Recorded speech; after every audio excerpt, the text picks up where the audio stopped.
Khan bounce back कर रहा है, और वो जो बाउंस बैक है उसका वो डबल डाउन कर रहा है। खैबर पख्तूनख्वा में वो जो प्रेस कॉन्फ्रेंस वाला जो फॉर्मूला चला था, जो पंजाब में चला था, जो शायद कराची में चला था, वो केपी में नहीं चला, वो बैकफायर कर गया। केयरटेकर को पीडीएम पार्ट 2 बनाया जा रहा है। मुझे नहीं लग रहा कहीं से कि इलेक्शन होने वाले हैं। अंदर से भी ये बातें आने लग गई हैं कि कोई इलेक्शन का कोई गेम नहीं डाल रहे। आप जब एक बंदे को इलीगली अब अरेस्ट करने लग गए हैं, वो एक बात समझ आती है, मगर अब आप ही के अंदर से लोग कहने लग गए हैं, दैट मीन्स कि आप भी कमजोर होना शुरू हो गए। इमरान खान ने बाय द वे खाली अमेरिका को नहीं एब्सोल्युटली नॉट बोला, इमरान खान ने आते ही चीन को भी कहा था कि अपनी किताबें खोलो भाई, सीपेक वाली। इमरान खान ने अरबियों को भी आंखें दिखाई। अस्सलाम वालेकुम नाज़रीन, आप सियासत डोर पीके देख रहे हैं। सौरभ बरकत आपसे मुखातिब है। अमेरिका से पाकिस्तान के सीनियर तरीन जर्नलिस्ट वजाहत सईद खान साहब ने हमें ज्वाइन किया है।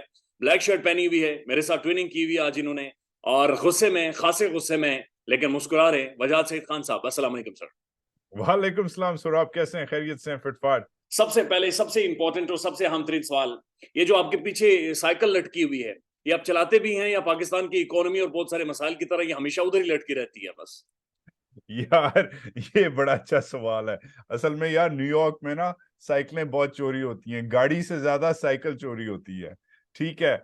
और न्यूयॉर्क में हम लोग अपार्टमेंट्स में रहते हैं, तो वो वाले पाकिस्तान वाले तो नहीं है कि वो गार्ड हो और घर हो और चौकीदार हो और अपनी साइकिल बाहर अपने खड़ी कर दी। और इधर इधर जो साइकिल है वो फिरारी से ज्यादा वो है। मगर इस साइकिल की बड़ी कहानी है। ये मैंने वॉशिंगटन से ली थी। सदर ओबामा वाली साइकिल है, जिधर से वो उनके स्टोर से जिस स्टोर से उन्होंने ली थी उस स्टोर में मैं गया था। मैं नवाज शरीफ के साथ वॉशिंगटन में था, और मैंने छुट्टी लेके महाज से मैं उस स्टोर में गया। मेरी उसने शक्ल देखी, उसने ना ओबामा की साइकिल वाली तस्वीर लगाई थी। मैं कहा मुझे यही साइकिल चाहिए। तो ये ओबामा की साइकिल है टेक्निकली। जबरदस्त जी, आपकी हेड की भी एक कहानी है और साइकिल की भी एक कहानी है। वजाहत साहब, हम आपको फॉलो करते हैं, शुरू से फॉलो कर रहे हैं, और हमने 2 दफा ऑनलाइन आपको, बल्कि ऑन एयर आपको इमोशनल जज्बाती होते हुए देखा। आपकी आंखों में आंसू आए, एक दफा जब आप एपीएस का जिक्र करते हैं, और दूसरी दफा हालिया जो कुछ पाकिस्तान में हुआ उस पर आपकी आंखों से आंसू निकले। पाकिस्तान में इस पर ठट्ठे भी उड़ाए गए, बहुत सारे वीलॉग्स भी किए गए, फिर आपके ऊपर मुकदमात भी हुए। तो आप क्या समझते हैं कि वजाहत सईद खान का पाकिस्तान में असल में रास्ते बंद कर दिए गए, दरवाजे पाकिस्तान में वजाहत सईद खान के लिए बंद हो गए? Not at all. अब कोई पैदा नहीं हुआ अभी तक जो पाकिस्तान के दरवाजे मेरे लिए बंद कर सके। मेरा मुल्क है। Not at all. As far as ये जो रोना है, जैसे लोग जो भी कहते हैं, यार अपनी इमोशंस, मेरा ख्याल है एक मर्द की निशानी है कि अपनी इमोशंस को वैसे ही रखे जैसे अपनी बाकी चीज़ों को रखता है, स्ट्रेट और बिल्कुल शार्प और फोकस्ड। कभी कभी बहैसियत एक जर्नलिस्ट आप स्टोरी में इन्वॉल्व होते हैं। एपीएस ऐसी स्टोरी थी। आपको याद है, I think I was the first journalist on the ground. जो मैंने देखा वो शायद कम लोगों ने देखा। तो इससे पहले कि उस एरिया का सफाया वफाया होता, वो जो सैनिटाइजेशन जो कहते हैं वो नहीं हुई थी, तो मैंने जो वो देखा, तो मैं आज भी मुझे अफसोस होता है। और जो फिर हाल ही में जो हुआ, जो आप मेंशन कर रहे हैं, वो इसलिए था क्योंकि 9 मई के बाद जिस तरीके से हम सब जो अलग अलग चीजों से गुजर रहे हैं, उस वक्त हालांकि मेरे ऊपर केस नहीं हुआ था, तो इट वाज नॉट जी अबाउट जी। दैट। मगर जो हम इधर से बैठ के देख रहे हैं कि क्या हो रहा है, वो उस दिन काफी आई वाज सैड कि मुल्क को क्या हो गया, और स्पेशली उस फौज को क्या हो गया है जिसके साथ मैंने अपना करियर स्पेंड किया है। मेरे इतने दोस्त हैं, इतने इतने फ्रंट लाइंस पे गए हैं, इतने यूनिट्स के साथ रोटी खाई हुई है। बहुत सारी चीजें हैं हमने कैमरे पे नहीं दिखाई जो हमने देखी हैं फौज के साथ, बिकॉज एक ट्रस्ट भी होता है। हमें कह दिया जाता था यार ये हमारी कौमी सलामती के लिए सही नहीं है, ये ना दिखाओ। हमारे साथ बहुत सारी ऐसी चीजें हुई जो हम आज तक नहीं डिस्कस की, फैमिली को नहीं बताई। सुराब, मैंने अपनी माँ को जी नहीं वो चीजें बताई हुई जो मेरे साथ आगे हुआ है। तो अब जब ये एकदम जो यू टर्न हुआ है, इसमें जो मुल्क पे जो दबाव आया है, लोगों पे आया है, इमोशंस पे आया है, वो था। अब लोगों ने उसका जो भी किया वो करें। कुछ नहीं, तो लोग वजाहत कहेंगे, साहब, मैं सर ये समझना चाह लोगों रहा का हूँ। काम है कहना। जी वजाहत साहब, अब जब भी हमने मुआज देखा है, या आज भी जब लोग यूट्यूब पर जाकर वजाहत सईद खान या मुआज को यूट्यूब पर सर्च करते हैं, तो हमने जवानों के साथ आपको खड़े देखा है, मुख्तलिफ मौजू पर जवानों को आपके साथ खड़े देखा है। फिर पाकिस्तान में एक सोच पाई गई कि शायद वजाहत सईद खान और इदारों में बहुत सारी दूरियां आ गई। तो ये दूरियां क्यों आई?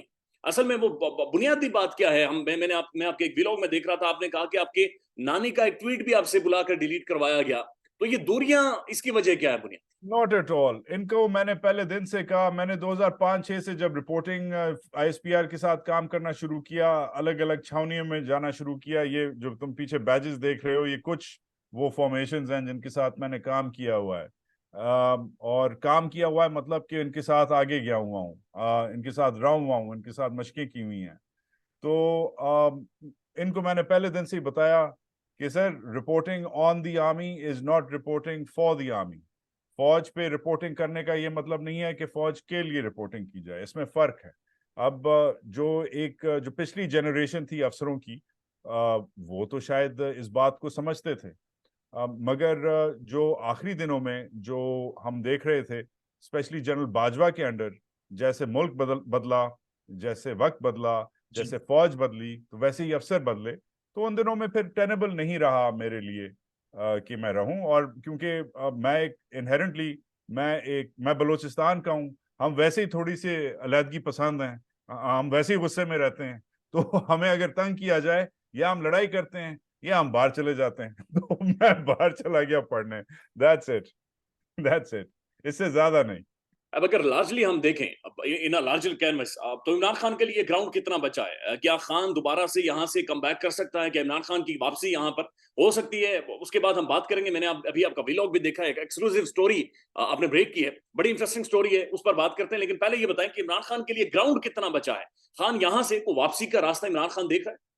यार, खान से आज तो सुबह ही बात हुई है, एंड बीच में जो 2-3 हफ्ते गुजरे थे, खान थोड़ा सा डाउन चल रहे थे। एक तो खान, मुझे खुद जो समझ आ रही है, सुनने में आ रहा है, पढ़ने में आ रहा है, देखने में आ रहा है, फील हो रहा है कि खान बाउंस बैक कर रहा है। और वो जो बाउंस बैक है उसका, वो डबल डाउन ओ, कर दिया। हाँ, मेरा ख्याल है कि Khan is more pumped up today. 2-3 हफ्ते पहले शायद वो थोड़ा सा डाउन था, उसकी बॉडी लैंग्वेज से लग रहा था। वो बताने लग गए थे खान कि अगले 2-3 दिन में, अगले 2-3 हफ्ते में मैं जा रहा हूं, मुझे उठा रहे हैं, मैं जा रहा हूं। It doesn't look like that any more. बीच में यस, मसले हो रहे हैं, अभी भी केसेस ऑब्वियसली लगे हुए हैं, बट एक तो वो बड़ा रिजिलियंट आदमी है, और वो, आप चाहे उसे पसंद करें या ना करें, उसकी सियासत के साथ एग्री करें या ना करें, मगर उसके जो रिजिलियंस है वो जाती तौर पे कम से कम मेरे लिए बहुत इंस्पायरिंग है। इसको अगर साइड पे रख दें कि वो कितना इंस्पायरिंग है या नहीं है, हमें जो आपका सवाल है उसको हमने दूसरी तरफ से देखना है। हम रोज घुस जाते हैं कि अगर ये हो गया तो, अगर वो हो गया, अगर मगर छोड़ दें। आप दूसरी साइड का प्लान देखें क्या है। दूसरी साइड का जो प्लान है वो बड़ा सिंपल सा लग रहा है कि खान को नहीं आना। इसके लिए उन्होंने दो चीजें की हैं। एक तरफ उसे नाअहल करने के लिए जितने केस लगा सकते थे लगाए हैं, दूसरी तरफ उसे फिजिकली और पॉलिटिकली उसको थ्रेटन किया है। ठीक है, पॉलिटिकली थ्रेटन करके उसकी पार्टी तोड़ दी है, फिजिकली थ्रेटन करके उसकी टांग में गोली मार दी है। ठीक है, मगर ओवरऑल अगर आप देखें, फौज के दो प्लान होते हैं। ये मैं नहीं कह रहा कि गोली फौज ने मारी है, मैं ओवरऑल बात कर रहा हूं। एक ऐसे जाना हदफ की तरफ, एक ऐसे जाना हदफ की तरफ। क्योंकि जब ऐसा जाना मुश्किल हो जाता है तो फिर आप दूर से आते हैं।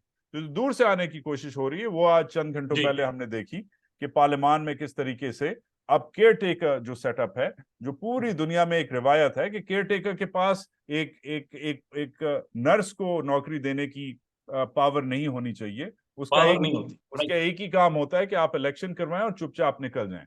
आज जमहूरियत का मजाक उड़ाया गया जब इस केयर टेकर को, इस हुकूमत को एक दूसरा चांस दिया गया। अभी जो पिछले 14-15 महीने से जो पीडीएम चल रहा है, केयर टेकर निजाम में लग रहा है कि ये पीडीएम पार्ट 2 है।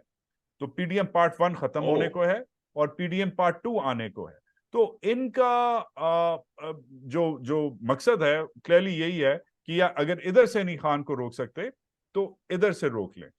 मीनवाइल, मुझे नहीं लग रहा कि आज अगर इलेक्शन होता है, वैसे तो इलेक्शन हो नहीं रहा, मुझे नहीं लगता कि आज इलेक्शन होता है कि इनका कोई चांस है। ये कोई, मैंने कोई नई बात नहीं की, मगर शायद इसीलिए ये बात उन्हें हमसे बेहतर पता है, और शायद इसीलिए इनका जो प्रेस कॉन्फ्रेंस वाला फॉर्मूला है जो पंजाब में काम किया है, पंजाब में तो आप जेकेटी को ले आए हैं, प्रेस कॉन्फ्रेंस करवा दी है, कराची में आपने अली जैदी को फारिग कर दिया है प्रेस कॉन्फ्रेंस से करवा के, मगर जो एक गढ़ है खान की सपोर्ट का, और वो बड़ा हसास इलाका है, खैबर पख्तूनख्वा में वो जो प्रेस कॉन्फ्रेंस वाला जो फॉर्मूला चला था, जो पंजाब में चला था, जो शायद कराची में चला था, वो केपी में नहीं चला, वो बैकफायर कर गया। और पिछले हफ्ते 10 दिन में जो महमूद खान और परवेज खटक का जो गेम चला है, जो उन्होंने खेलने की कोशिश की है, उसमें हमने देख लिया है कि वही एक्सपेरिमेंट जो बड़े सूबों में चल रही है वो केपी में नहीं चली। That is a fundamental difference. Pakistan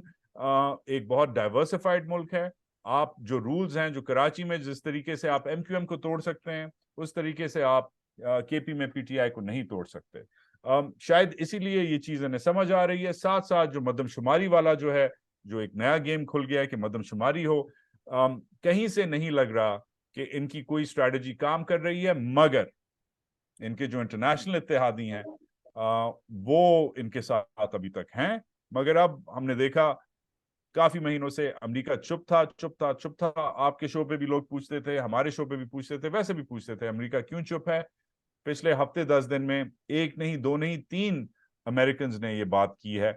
Blinken साहब ने बात की है, जो वजीर खारजा हैं, उनकी डिप्टी एलिजाबेथ होस्ट ने ये बात की है, जो साउथ एशिया को देखती हैं, और फिर परसों में मैथ्यू मिलर जो स्पोक्स पर्सन है, उन्होंने बात की है कि इलेक्शन होने चाहिए, ह्यूमन राइट्स का मसला है, और ऑफ कोर्स जो भी पार्टी आएगी उसके साथ हम काम करेंगे। हाँ, हमारे जो इंसाफियन दोस्त हैं वो बिल्कुल पसंद नहीं करते स्टेट डिपार्टमेंट को जब वो कहता है कि साइफर झूठ है और ये डोनाल्ड लू वाला इल्जाम झूठ है।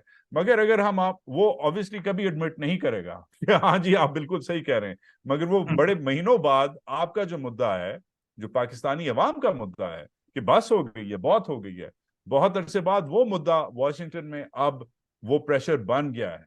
सो चीजें आहिस्ता आहिस्ता बदल रही हैं, मगर मुझे ये नहीं लगता कि ये लोग बदलेंगे अभी के लिए। बजाज साहब, अगर ये सिस्टम को, सारी चीजों को मैनेज कर लें, यानी मैनेज इंतखाबात करवा लें या फिर केयर टेकर सेटअप को प्रोलॉन्ग कर दें और ज्यादा उन्हें टाइम दे दें, तो आप क्या समझते हैं कि ये लोगों को कन्विंस कर लेंगे? गली मोहल्लों में, सड़कों में, ढाबों पर जो लोग सवालात पूछ रहे हैं, जो 20-22 करोड़ लोग आज सवाल बन गए हैं, क्या ये इन लोगों को कन्विंस कर सकेंगे? आई डोंट थिंक ये मैनेज होगा यार। और ये एक अनपॉपुलर सी अगर इन्होंने तो मतलब हाथ मरोड़ के आपकी हुकूमत बना भी दी, जो नहीं लग रहा कि इस वक्त इनका कोई सीन है, जिस तरीके से केयर टेकर को पीडीएम पार्ट 2 बनाया जा रहा है, मुझे नहीं लग रहा कहीं से कि इलेक्शन होने वाले हैं। अंदर से भी ये बातें आने लग गई हैं कि कोई इलेक्शन का कोई गेम नहीं डाल रहे। मगर ओवरऑल एक ग्लोबल रूल ऑफ लॉ है। आईएमएफ कह रहा है इलेक्शन करवाओ, अमेरिकन कह रहे हैं इलेक्शन करवाओ, उसको मैनेज करना, उस वो जो एक आप फंस गए हैं इकोनॉमी और इलेक्शन के बीच में। अब इकोनॉमी को आपने चलाना है, मतलब आपको अमेरिकन चाहिए, आपको आईएमएफ चाहिए, आपको यूरोपियंस ने तड़ी लगा दी है। ये जो जीएसपी प्लस वाला आपका दिसंबर में रिव्यू है, अब जीएसपी प्लस में वो कह रहा है कि ये जो आपकी आजकल अभी कुछ आने वाले दिनों में पीआईए को जो हटाया गया था यूरोप से, ओवर फ्लाइट से, पीआईए को लाइसेंस मिल जाएगा, मगर वो रिव्यू हो सकता है और वो बंद हो सकता है। सो आपकी बहुत सारी उम्मीदें हैं कि हम इकोनॉमिक वापस जो पटरी है उस पर चढ़ जाएंगे, मगर उसके कुछ बेसिस हैं, उसकी कुछ शराइत हैं, एंड वो शराइत अगर आपने पूरे नहीं किए तो इस तरीके से नहीं चलेंगे। इसलिए this is a very good time कि जो लोग जीएचक्यू में बैठे हैं, अपारा में बैठे हैं, वो इस वक्त खान से आप एंगेजमेंट शुरू करें। क्योंकि देखें आज जो हमने स्टोरी की है उसमें वो जो लीक हुई है वो स्टोरी वो नैब से लीक हुई है। इसका मतलब है नैब के अंदर लोग हैं, एस्टैब्लिशमेंट के अंदर लोग हैं जो चाह रहे हैं कि सच निकले। ये स्टोरी आपने या मैंने नहीं लीक की, हमारी नहीं एक्सेस, ये नैब के अंदर से या बाकी जो हसास इदारे हैं उन्हीं के पास होती है ना ये चीजें। अब एक चीज सामने आ गई है हमारी स्टोरी से कि नैब ने 3 साल पहले अल कादिर ट्रस्ट का केस बंद कर दिया है। इमरान खान के कैबिनेट मिनट्स लेके कहा है कि it's okay, everything is fine. एक केस जब बंद हो जाता है आप उसको फिर से नहीं खोल सकते, मगर फिर भी उसे खोला गया, इलीगली खान को अरेस्ट किया गया। और खान यही बेचारा कह रहा था, आज सुबह जो मेरी खान से बात हुई, कहता है कि अब मैं इसको सबूत बना के इस चीज को स्पिन करूंगा, आगे करूंगा, पुश करूंगा कि देखते हैं क्या होता है। बट ओवरऑल आप जब एक बंदे को इलीगली अब अरेस्ट करने लग गए हैं वो एक बात समझ आती है, मगर अब आप ही के अंदर से लोग कहने लग गए हैं दैट मीन्स कि आप भी कमजोर होना शुरू हो गए। वजाद साहब, सोशल मीडिया के हवाले से भी अपनी राय दें। एक खबर आ रही है कि एक अथॉरिटी बनाई जाएगी और सोशल मीडिया को भी कंट्रोल किया जाएगा। लेकिन जिन्होंने इकोनॉमी ग्रो करनी है, जिन्होंने मईशत को आगे बढ़ाना है, जिन्होंने मईशत से यानी मईशी दलदल से पाकिस्तान को निकालना है, जो IMF के गारंटर्स हैं, जिन्होंने अपने दोस्त ममालिक और इंटरनेशनली गारंटीज दे रखी हैं, जो पावर कॉरिडोर्स हैं, वो किस फ्रेम ऑफ माइंड में, वो किस तरह से सोच रहे हैं? वो लगातार इमरान खान को बाउंस भी करवा रहे हैं और फिर इकोनॉमी की और सियासी इस्तेकाम की बातचीत कर रहे हैं। वो फ्रेम ऑफ माइंड क्या है असल में? यार मेरा तो ये ख्याल है कि अगर हम बैनुल अक़वामी सवाल पहले देखते हैं, सोशल मीडिया पे आते हैं, बैनुल अक़वामी तौर पे ये जो आसिम मुनीर साहब हैं और ये जो बाकी जो इस्टेब्लिशमेंट के लोग हैं, इनको इनकी जो लीनिंग है वो नजर आ रही है कि जो सिलसिला बाजवा साहब ने शुरू किया था, ये इसी सिलसिले पे चले हुए हैं। बाजवा साहब ने थोड़ा सा प्रो US टिल्ट शुरू किया, बाजवा साहब ने इंडिया के साथ मुज़ाकरात शुरू किए, कोशिश की। इमरान खान ने आके असूली तौर पे उन मुज़ाकरात को रोक दिया। इमरान खान ने बाय द वे खाली अमेरिका को नहीं, एब्सोल्युटली नॉट बोला, इमरान खान ने आते ही चीन को भी कहा था कि अपनी किताबें खोलो भाई, CPEC वाली। इमरान खान ने अरबियों को भी आंखें दिखाई थी जब OIC ने आपको कश्मीर के लिए बैकिंग नहीं दी थी, तो अरबियों को भी इमरान खान ने आंखें दिखाई थी कि ठीक है, मैं फिर टर्की और मलेशिया के साथ अलायंस करूंगा, हम अपनी OIC करेंगे, हम अपना एहतजाज करेंगे। तो वो ऐसा बंदा था जो शायद जिसने बहुत जल्दी बहुत सारे दुश्मन बना लिए। ठीक है, वो इसकी पर्सनालिटी ऐसी थी, वो पाकिस्तान फर्स्ट टाइप बंदा था। उसको फारिग करके आपने आहिस्ता आहिस्ता ये जो कर रहे हैं, इसी तसलसल में फौज चलती रहेगी। एंड इसी तसलसल में अगर खान फ्लेक्सिबल है तो फिर वो आता है, मगर मुझे लग नहीं रहा कि इसी तसलसल में खान जिस जिस सिलसिले पे आप इस वक्त चल रहे हैं, जिधर नवाज शरीफ को अरब्स की बैकिंग है, जिधर आसिफ जरदारी मतलब बिलावल भुट्टो जरदारी को अमेरिकन की बैकिंग है, उस तसलसल में जिधर मोदी क्लियरली मोदी अपने पुराने दोस्त नवाज के साथ आजकल इंडिया के साथ भी मुज़ाकरात की बात चल रही है। इंडियन स्ट्रेटेजिक सर्कल्स में, इंडियन अखबारों में छपने लग गया है कि अगर पाकिस्तान के साथ मुज़ाकरात होते हैं तो वो फिर ट्रेड के बेस पे होंगे, मतलब मोदी और नवाज की जो दोस्ती है वो एक अहम किरदार अदा करेगी। मुझे नहीं लग रहा। तो आपकी ख्वाहिश जो है वो ये है कि आप एक टिल्ट करें, मगर जो रियलिटी है, जमीनी जो हकायक हैं वो ये हैं कि इमरान खान उसके बीच में खड़ा है। सो ये मसला ये है, आपको इधर जाना है मगर मुल्क इधर जाना चाह रहा है। अब आप बताएं कि क्या करें। इस सारी सूरत हाल के दौरान जो पाकिस्तान का सिस्टम कोलैप्स हुआ है, पाकिस्तान का जो सिस्टम खुलकर नंगा होकर सबके सामने आ गया है, और इस सिस्टम की जो असलियत सामने आई है, सिस्टम जो पैनिक कर रहा है, जुडिशरी हो गई, पाकिस्तान की पुलिस देख लें, इदारे देख लें, जो मॉरल अथॉरिटी पाकिस्तान के अंदर रियासत की मौजूद थी, वो सब कंप्रोमाइज हुई है।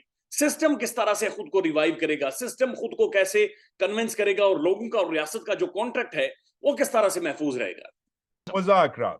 मुज़ाकरात अगर हम आज इमरान खान को ये सामने रखें कि भाई देखो, इस वक्त मुल्क दिवालिया है, जो उसे पता है, अमेरिकन के साथ टाइज रिपेयर करनी है, अफगानिस्तान के साथ बहुत हमने गालियां खाई हैं उसके बाद, तो अमेरिकन गुस्सा है, उनको भी खुश करना है, IMF को भी सेटिस्फाई करना है, चीन से भी बदतमीजी नहीं करनी, अरबियों को भी वो रहना है, हिंदुस्तान से भी दोस्ती करनी है। भाईजान, मेरी जान, मियां वाली के खान, प्लीज थोड़ा सा फ्लेक्सिबल हो जाओ और फिर हम इलेक्शन करते हैं। तो ये खान के सामने अगर ये मुद्दा रख दिया जाए तो देन शायद हम एक, जिसे कहते हैं नेशनल रिकंसिलिएशन किस्म का हम इलेक्शन कर सकते हैं, राइट? मगर इट रियली डिपेंड्स कि क्या ये उसके सामने, बिकॉज खान तो तैयार है मुज़ाकरात के लिए। खान कहेगा चलो ठीक है। तो आपकी तो मियां वाली के पठान के साथ आज बातचीत हुई है, तो आपने कोई कन्वे नहीं किया, कोई कुछ बात उनके कान में नहीं डाली कि खान साहब थोड़ा सा सब्र करें, थोड़ा थोड़ा तहम्मुल लाएं, थोड़ी सी फ्लेक्सिबिलिटी लाएं?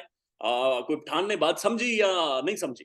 यार वो तो बंदा कह रहा है कि मैं बात करने के लिए तैयार हूं, वो तो इतने दिनों से कह रहा है, आप नहीं बात कर रहे हो उससे। सो आपने एक देखें, हमने नवंबर में रिपोर्ट किया था, नवंबर में ये जैसे ये साहब आए थे, हमारी मीटिंग हुई थी कुछ लोगों के साथ लंदन में, हमने उस वक्त रिपोर्ट किया था कि खान के लिए क्या है, जीरो स्पेस। ऐसे उस बंदे ने मुझे कहा था, जीरो स्पेस, नो स्पेस। ये बात हमने अपने चैनल पे की, लोग पागल हो गए, कैसे हो सकता है, नहीं हो सकता, ये नहीं हो सकता, but that's what it's looking like. But why not, क्यों नहीं? मेरा आपके लिए सवाल है कि क्यों नहीं बात हो सकती, जब ये वही इस्टेब्लिशमेंट है जो नवाज शरीफ जैसे बंदे को वापस लाई है, ये वही इस्टेब्लिशमेंट है जो आसिफ जरदारी जैसे बंदे को वापस लाई है। तो अगर ये वही इस्टेब्लिशमेंट है जो अमेरिका के साथ 20 साल लड़के ठीक है, फिर भी उसके पैसे ले सकती है। एक प्रैक्टिकल मैं कह रहा हूं एस्टैब्लिशमेंट है, ठीक है। तो और ये वही एस्टैब्लिशमेंट है जो 75 साल हिंदुस्तानियों के साथ लड़के आज कह सकती है चल यार मुज़ाकरात करते हैं, टैंकों पे जंग लग गया है। तो ये तो प्रैक्टिकल लोग हैं, ये तो जबरदस्त लोग हैं। तो अगर ये इतने प्रैक्टिकल हैं तो फिर खान के साथ भी प्रैक्टिकल क्यों नहीं होता? ये मुझे बात नहीं समझ आ रही, स्पेशली जब मुल्क इधर खड़ा हो गया। अगर आप बाकियों से बात कर सकते हैं तो इनसे क्यों नहीं कर सकते? ये बताएं मुझे। बहुत शुक्रिया वजाद Saeed Khan sahab, pleasure to have you, thank you so much, thank you.